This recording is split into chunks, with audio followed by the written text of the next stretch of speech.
Now we are going to take up another important topic, that is the temperature. As you all know that sometimes we say that this is at higher temperature, this is at lower temperature. So what does it actually mean? See, the temperature is that, first of all you should know that what is the reason behind that anything is higher temperature and anything is at lower temperature. So we say that temperature is actually a measure of energy level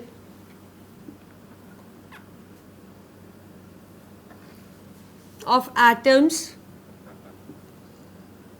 due to their random motion. As you all know that whenever we are studying we are considering any object, we know that it is formed of atoms, and atoms are actually not at rest, they are just moving slight or more, and due to that movement, that means they possess certain energy, and that energy you can say that energy level is actually shown by the temperature.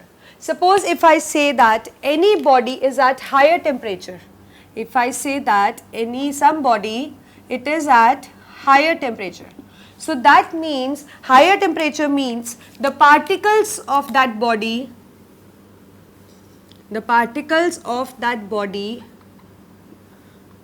is possessing more energy, That means their motion is more, therefore their energy level is more. And if I say that some body is at lower temperature, this means that particles of that body is possessing less energy because they have less motion comparatively. So this is what we say that this is the reason actually we say that what is the reason behind temperature? It is the motion of the particles due to which they possess certain energy, and that measure of that energy level is actually called as the temperature. So body at higher temperature means more energy because more motion, and body at lower temperature means less energy because of less motion. So we can say that we can actually define temperature as degree of hotness or coldness of body. We can say that this will be an appropriate definition in order to define temperature. It will be degree of hotness or coldness of body. This is what is the temperature. Now suppose if you have any hot body means body at higher temperature, right? Higher temperature means the energy level of the particles are more because motion is more. And this I have another body, let's say it is comparatively cold at lower temperature. So we say that whenever we take two bodies into consideration in which one is at higher and other is at lower temperature, the heat is going to flow from the body which is at higher to the body which is at lower, and it is going to flow until they both attain the same temperature. I will write here, flow of heat will continue until they both attain same temperature.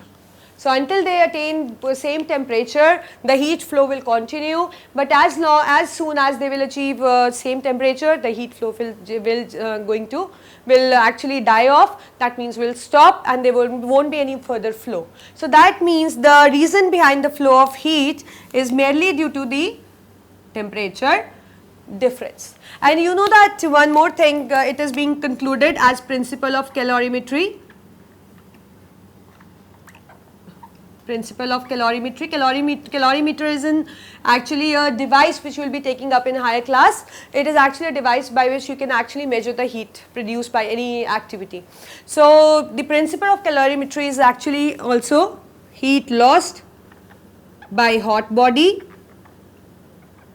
is always equal to heat gained by cold body. As you all know that hot body is going to lose heat and cold body is going to receive heat. So that means heat lost is always equal to heat gained by the cold body.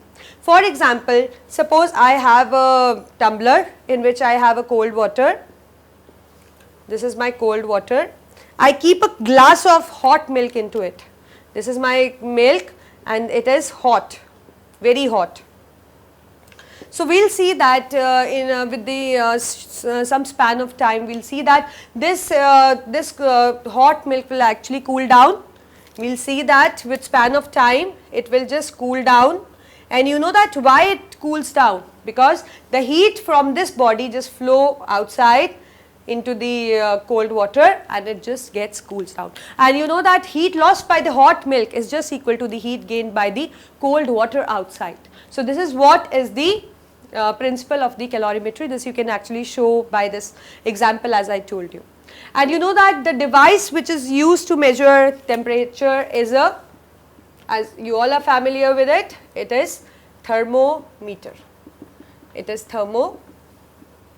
It is actually a device by which we can actually find the temperature, and the units which are used to find the temperature, or the scales which are used, is degree Celsius, degree Fahrenheit, and the SI unit, that is the Kelvin. You know that Kelvin is the SI unit also, and Kelvin is also called as absolute scale of temperature. So wherever you get to see this term absolute scale of temperature, don't get confused, we are just talking about the Kelvin. So this is what is the you can say about temperature. Now we are going to study more about the thermometer actually, because thermometer is the device by which we can actually see that we can actually measure the temperature in terms of degree Celsius, Fahrenheit or Kelvin, as we have different kinds of temperature. And the common type is, as you all know, is the mercury thermometer. And before we start with the thermometer, I would like you to discuss that what are the important features, what are the important or what are the good qualities which should be possessed by the thermometer. Like we have different kinds of thermometer. So what are the different features which we actually see, which we actually observe in order to make a thermometer as a good quality one? So the first thing is, I'll write here characteristic of a good thermometer. Characteristic of a good thermometer. So the first characteristic is that it should have thin walled bulb. It should have a thin walled bulb. Second is that its stem should be made of thick glass. We'll discuss that what are the reasons that why we prefer these kind of things. Just let me sum up, then we'll discuss. So it should have thin walled bulb. The stem should be made up of thick glass. The bore should be narrow. Capillary bore should be narrow. The liquid used in it should expand on heating. The liquid again possessed by it should have the high boiling point and low freezing point. Likewise, it should have low specific heat capacity. It should have low specific heat capacity. Likewise, it should not stick to the glass. Should not stick to the glass. Should show uniform expansion.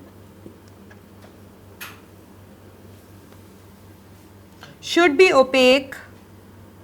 The liquid used should be opaque. So these are the certain characteristics which we need to focus. And one more thing, it should be available in pure state. It should be available in pure state. These all points are for the liquid which is used.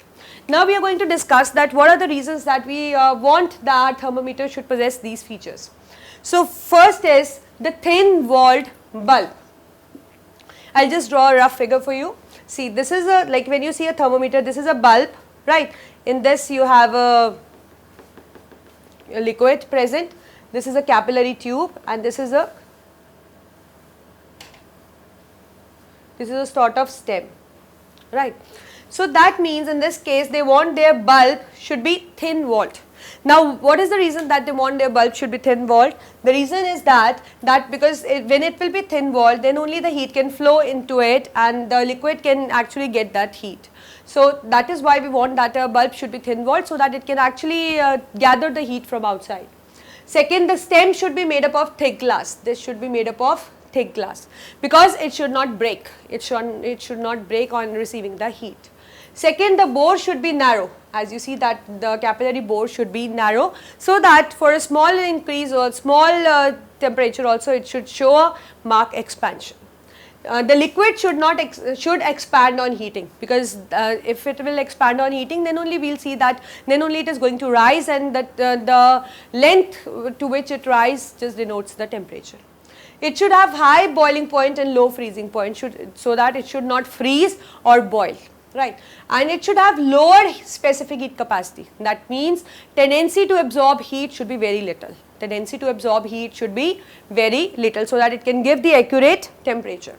It should not stick to the glass, because if it sticks to the glass, how we'll come to know that what is the right temperature? So it should not stick to the glass. It should show a uniform expansion. That means the whole of the liquid should show a uniform expansion on receiving the heat. It should be opaque, because if it will be opaque, then only we will get a correct reading, and moreover it should be available in a pure state, because the pure state liquid can only give an accurate temperature. So these are the characteristics of the good thermometer. Now we are going to discuss that what are the substances which you can use in a thermometer, as I discussed about liquid. Otherwise we can use a gas also. So liquid and gas thermometers are there, and out of that liquid thermometers are more common. So we are just going to take up that what liquids can be used in a thermometer, and what are the advantages and what are the disadvantages. So just look at the board carefully.